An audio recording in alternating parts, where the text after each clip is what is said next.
and doctorates.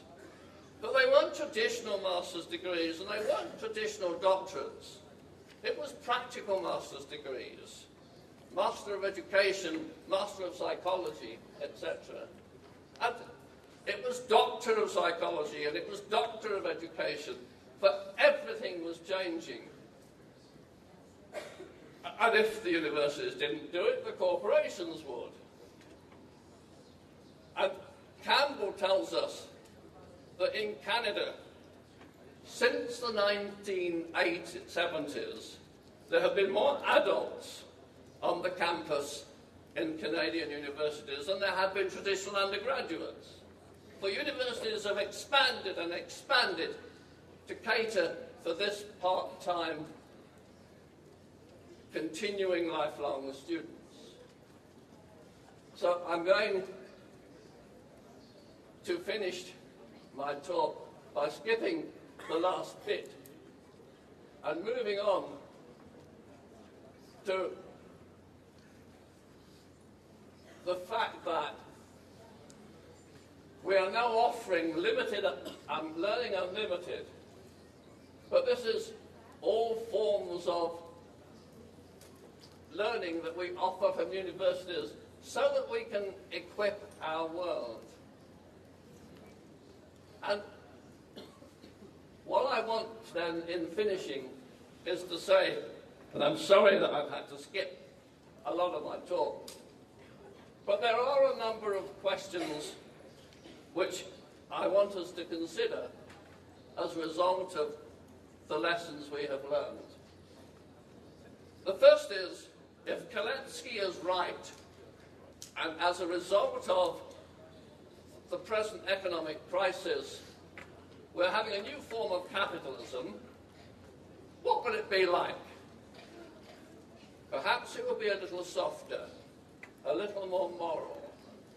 We can see this with large pharmaceutical companies beginning to sell their goods at lower rates to the poor. So there may be affirmative action for the poor. But the United Nations Declaration, it was agreed that education is a human right. And the UNESCO pioneered education for all. But we see from the EFA reports that the aims will not be met by 2015. And indeed, just recently I was at a meeting at in Brussels of the European Union, when we were told that France, one of the most educated countries in the world, 5% of its 17-year-olds are illiterate. France, 5% illiterate.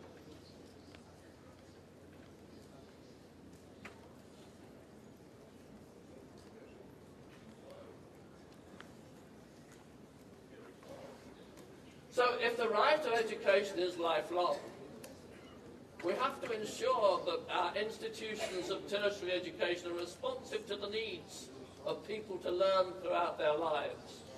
Not just for work, but for leisure. And what about the third age? One of the fastest growing areas of educational growth. But we also need to recognise that we can't have too narrow a spectrum of knowledge. And so we need to ensure that we cover the whole spectrum. And we need responsible governance for the world in which we live. Teaching is a highly responsible and skilled job. Teacher training is necessary at all levels. Understanding human and personal learning is at the heart of much of this. And adult education, the education of adults, should not forget its radical history, especially here in Brazil, because perhaps we will never build a city of man without a radical street.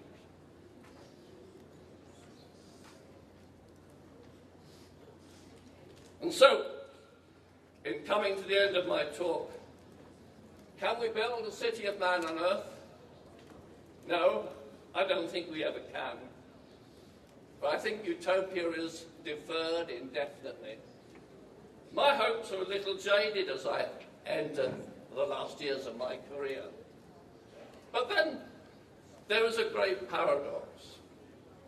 The human being is a learning animal, and we keep on learning, and we will keep on learning. And the fact that we do keep on learning shows that the human project has not got an end.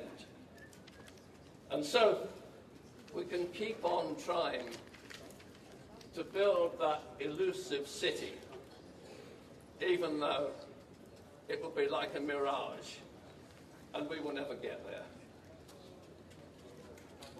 Thank you very much.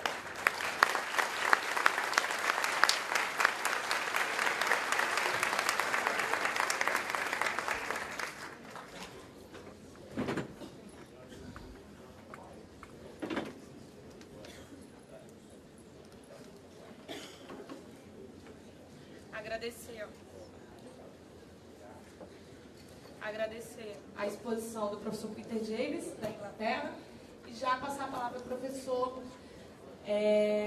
Carlos Abicalil, daqui do Brasil, para fazer sua exposição também nas online. Vou fazer uma breve apresentação. Bom dia a cada um e cada uma, com as saudações por esse imenso fórum e já iniciando uma pretensa resposta à primeira pergunta da Rosa sobre nós e para nós, o que faria um europeu neste canto do sul, veio tocar o nosso coração também, para dizer que indistintamente das divisões e dos exercícios de poder que se exercitaram ao longo dos 5 últimos séculos, nossa identidade humana supera essas divisões.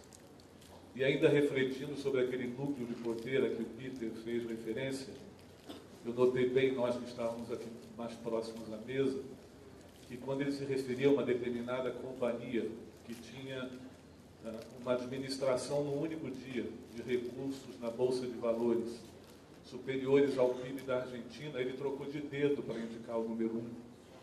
Ele trocou o dedo indicador pelo outro. E isso faz parte também dessa nossa singela tradição de acolher com verdade aquilo que pode ser dito também em outros idiomas, em outras linguagens, em outras expressões.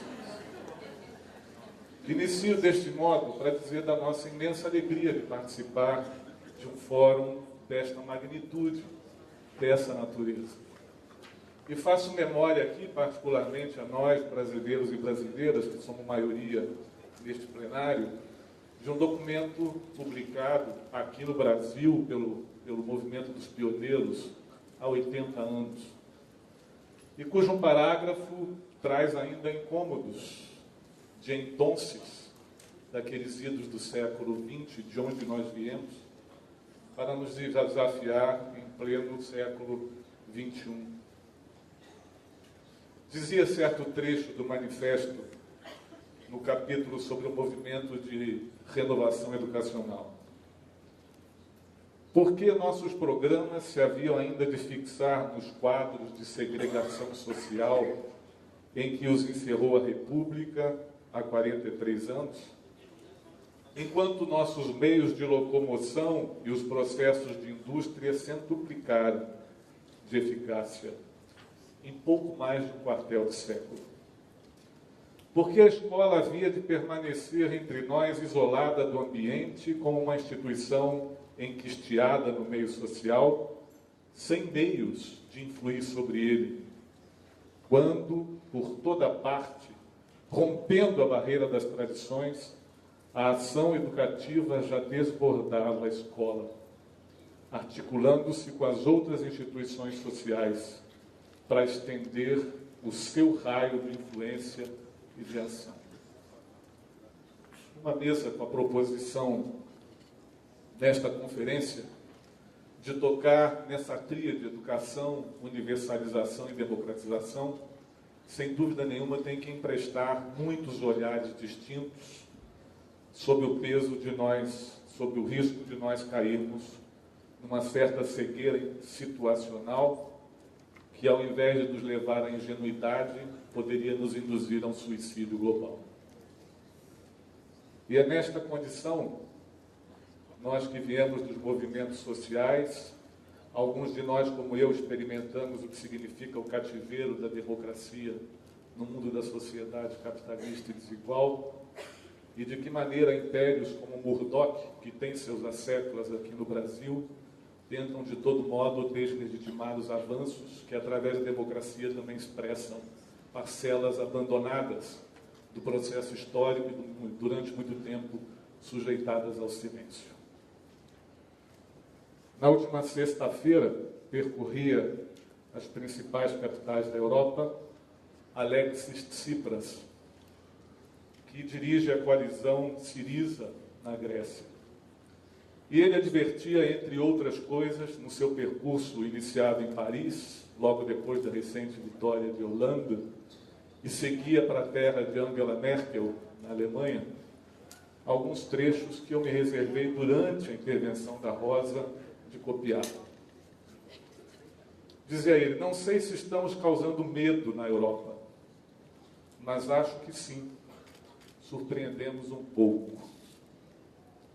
Queremos que todos tomem consciência de que povo algum, seja onde for, no planeta, na Europa, jamais se deixou levar sem resistência à espécie de suicídio induzido. Estamos em pleno combate. Uma luta com que combatemos em nome do povo grego, do povo francês, do povo alemão, de todos os povos da Europa.